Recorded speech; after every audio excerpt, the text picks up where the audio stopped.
خبر یہ ہے کہ پاکستان کی تباہ حال معیشت کی بحالی کی امیدیں پھر جاگ اٹھی ہیں۔ دلیل اس کی یہ ہے کہ معیشت کی بحالی کے لیے army chief general Asim Munir کمر کس کے خود میدان میں آ گئے ہیں۔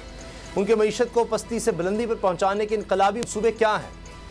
کراچی میں 50 بڑے تاجروں سے ملاقات میں آرمی چیف نے معاشی منصوبے شیئر کر دیے، جن کے مطابق سعودی عرب اور عرب امارات سے 50 ارب ڈالر کی بڑی سرمایہ کاری پاکستان کی قسمت بدل دے گی۔ اس کے علاوہ قطر اور کویت سے بھی سرمایہ کاری کی کوششیں جاری ہیں، جس کے لیے آرمی چیف جلد ان ممالک کا دورہ کریں گے۔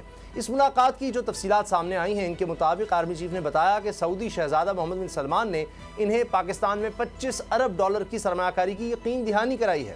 متحدہ عرب امارات کے حکمران نے پاک فوج کا تعاون ساتھ ہونے کی صورت میں مزید 25 ارب ڈالر کی سرمایہ کاری کا بھی وعدہ کیا ہے۔ اگر army chief general Asim Munir کی کوششیں رنگ لے آئیں تو 75 سے 100 ارب ڈالر کی سرمایہ کاری بیمار معیشت کو نہ صرف شفا بخش دے گی بلکہ یہ دوڑنے لگے گی۔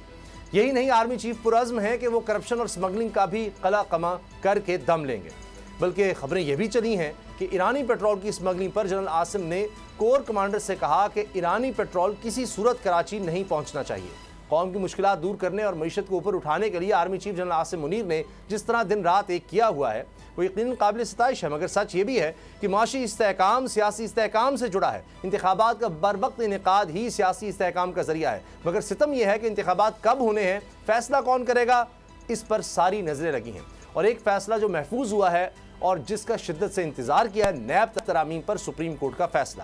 یہ متوقع فیصلہ کیا ہو سکتا ہے، اسی سے آغاز کریں گے۔ سبسکرائب کریں اور بیل دبائیں تاکہ کوئی خبر رہ نہ جائے۔